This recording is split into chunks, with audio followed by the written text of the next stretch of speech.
moment a buyer pulls up to a property, the yard is already doing a job. And for a lot of homeowners, it is doing that job badly. After 15 years in landscaping and garden design, I can tell you that the outside of your home can kill a sale before anyone opens the front door, sometimes before they even book the viewing. A pergola quietly rotting from the inside, a driveway that looks like it lost a fight with the weather, a front bed spilling weeds over the path, and one feature in the backyard that looks completely harmless, until a buyer surveyor takes a closer look and a very specific conversation begins. One of these mistakes is something contractors are actively selling right now as a low-maintenance upgrade. Buyers hate it more than almost anything else they see. Let's get started. Number 8. Overgrown front beds and patchy lawn. You do not get a second chance to make a first impression. And in real estate, that first impression happens before the viewing. It happens the moment the listing photos load on a phone screen. A front yard with beds spilling over the path, bare soil where grass should be, and plants that haven't been cut back in 2 seasons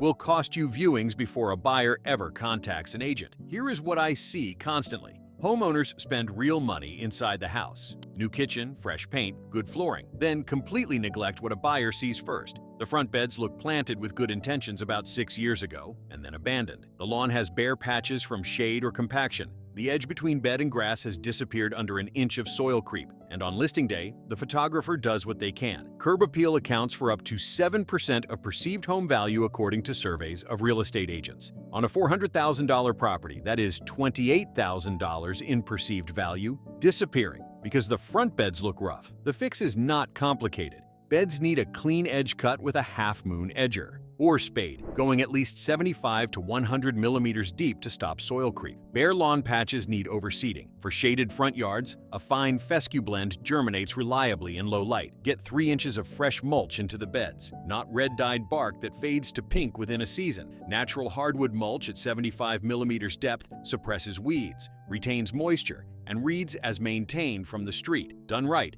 a front yard refresh takes a weekend and a few $100s. The return in buyer interest is disproportionate, but a tidy front yard only carries you so far if a buyer's eyes drop down to what comes next. Number 7. Cracked driveways and walkways. Cracked pavement is something sellers stop seeing because they walk past it every day. Buyers see it immediately, and the problem is not just visual. It is the story the crack tells. I worked with a homeowner who had a hairline crack running the full width of their concrete driveway, about 15 feet from the garage door. They had lived with it for years. To them, it was cosmetic. To 2 separate buyers, it raised an immediate question. Is there movement in the soil? Is there a drainage issue under the slab? Is the foundation going to show me the same thing? The crack itself was normal concrete behavior. Without control joints cut every 8 to 10 feet in both directions, cracking is essentially inevitable within 5 to 10 years. The original installation had skipped them, but buyers did not know that. They started projecting everything onto it. Weeds growing through cracks signal ongoing neglect, not just age. Oil stains near the garage tell buyers the surface is not maintained. Settled sections where water pools after rain raise drainage concerns immediately. Here is what actually moves the needle. For concrete, a flexible polyurethane crack filler, not cheap gray compound, can close hairlines and be color matched to the slab.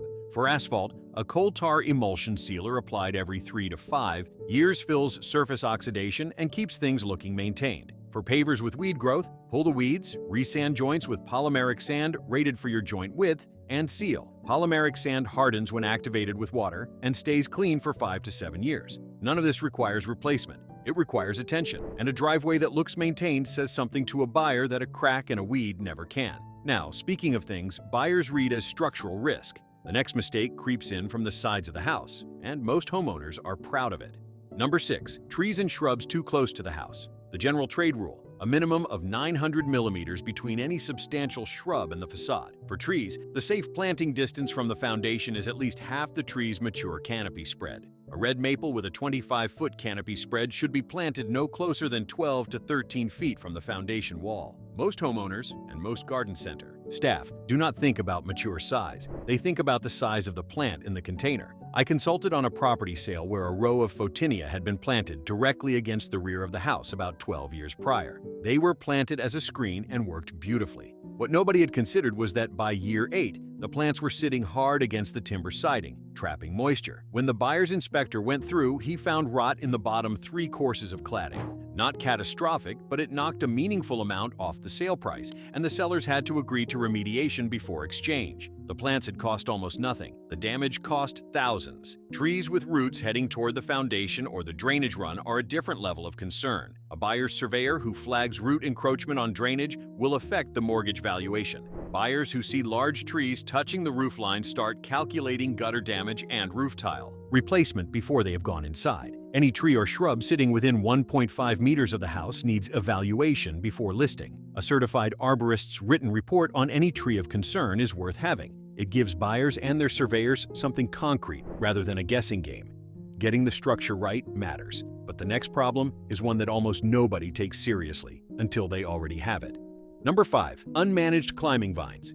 Here is something most people never consider. The next feature is often promoted as a charming bonus. The damage it eventually reveals is anything but English ivy, wisteria, Virginia creeper. With careful management on the right surface, genuinely beautiful. The key word is managed. What I see on most properties is tolerated, and by listing day, the vine has been growing unchecked for years.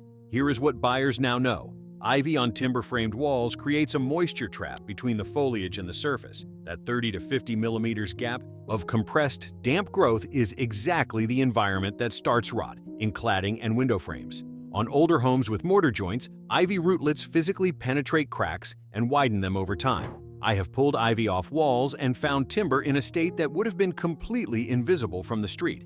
Wisteria is a different level of problem. The stems can reach 100 millimeters or more in diameter at the base and develop enough force to prise apart guttering, fascia boards, and structural timber, if not cut back twice a year. A buyer who looks up and sees wisteria growing under the fascia is looking at a liability. For light vine growth on masonry in good condition, clean removal followed by treatment of rootlet marks and a fresh coat of exterior. Masonry paint is straightforward. For vine growth on or near timber, remove it, inspect, and be honest about what you find. Replace any soft timber before listing. If the wall genuinely benefits from some coverage, stick to annual. Climbers on a trellis standoff frame that keeps foliage at least 150 millimeters from the surface. That gap makes all the difference. Getting the walls right matters, but buyers are also scrutinizing what is on the ground, and this next one surprises people. Number 4. Rotten decks and worn backyard structures. A deck is supposed to be a selling point, outdoor living space, a lifestyle feature that justifies a price premium. And it can be if it is in good condition. If it is not, it does the opposite. Soft boards, discolored timber, visibly rusting fixings. That does not read as outdoor living space. It reads as liability and replacement cost. I worked on a property where the homeowners had installed a well-built pressure-treated pine deck, about 40 square meters. They loved it for years. When they tried to sell, the buyer's inspector found soft spots near the ledger, the section where the deck connects to the house frame. The flashing between the ledger and the house had not been installed correctly.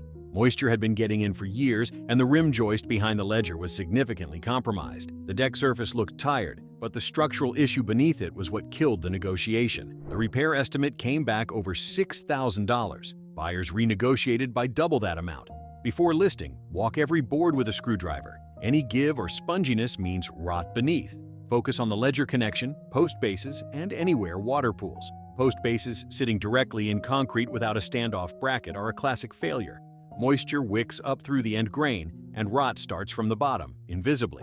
If the framing is sound, replacing individual boards is straightforward. Use a timber preservative on any cut-end grain. If the structure is compromised, the honest answer is a rebuild or a price adjustment. Leaving it for the inspector to find is always the most expensive option. We have covered ground level, but there is a problem that lives above your head, and it carries risk most homeowners are not thinking about. We are down to the final 3, and this is where the real money starts. Number 3. Diseased or out-of-control trees. Mature, healthy trees can add 3 to 15% to a property's value depending on species and placement. That is well established in urban forestry research. But that is healthy, well-placed trees. A tree that is stressed, diseased, or structurally compromised creates a liability that buyers, surveyors, and insurers take seriously. What are buyers looking at? Dead limbs over 50 millimeters in diameter in the canopy, bark that is peeling, cracking, or showing fungal infection at the base, significant lean that has developed recently, roots lifting the driveway or heading toward the foundation, Crown dieback, where the outer edges of the canopy are thinning while the core stays green, is a classic sign of root stress or disease. I consulted on a property sale where the sellers had two mature silver maples in the rear garden that they considered a selling feature. The buyer's surveyor flagged that one maple had a codominant stem, two main trunks from the same base, with a narrow included bark union. That is a structural weakness. Under load in a wind event, the stem can split. The tree was roughly 20 meters tall and within falling distance of the house. The buyer's home insurer had concerns. The deal collapsed. Get a certified arborist's report before listing if you have any large trees on the property. The report costs a few $100s and either gives you a clean bill of health, a positive document you can hand to buyers, or tells you exactly what needs to happen. Removal of a large hazardous tree runs $1,500 to $5,000 depending on size and access. Spent before listing, that money is almost always recovered in the sale. But trees are a problem buyers understand. The next issue is one they do not, and unfamiliarity makes their reaction more extreme. Number 2. Overly customized curb appeal. Would you know if your garden was quietly narrowing your buyer pool before anyone even viewed the property? Every homeowner has taste. That is not the problem. The problem is when taste gets expressed in the front garden at a scale and specificity that makes buyers feel like they are inheriting someone else's identity with the property and calculating how much it will cost to undo it. What does this look like in practice? Elaborate themed planting schemes requiring specialist maintenance, colored aggregate and shades that peaked in a specific decade, large-scale topiary committing the buyer to expensive annual pruning, ornate water features, sculptural walls, bespoke edging, too personal to feel neutral and too substantial to remove easily. Mosaic tiled planters, murals on boundary walls. The design principle is simple. Front garden landscaping should feel like a backdrop, not a statement. Buyers need to imagine themselves in the space. When the garden is projecting one person's identity, that mental exercise fails. They start calculating how much to remove the water feature, how long to redo the planting, whether the colored gravel can even be replaced without redoing the entire bed. And here is the part nobody talks about. Highly customized landscaping shrinks the pool of buyers who will make a full-price offer. It filters out the buyer who might have fallen in love and competed against other offers. Instead, you get buyers prepared to deal, and they want a discount for the privilege. The fix is not about stripping all personality. It is about resetting to neutral before listing. Replace strongly colored aggregate with plain gray or natural buff crushed stone. Cut back or remove any topiary requiring specialist knowledge. A draining water feature in imperfect condition should be drained and dressed as a planting bed. Simple, clean, neutral planting. Ornamental grasses, evergreen structure, a small tree with good form. Lets the house do the talking. Keep all of that in mind, because the last one I want to cover is the mistake that does not look like a deal breaker, until it is. Number 1. Standing water and drainage problems. Everything else on this list is visible. Buyers see it, register a cost, and move on to the negotiation. Standing water is different. Standing water triggers a completely different response. Buyers stop thinking about the garden and start thinking about what they cannot see. Soil that stays saturated against a foundation wall creates hydrostatic pressure.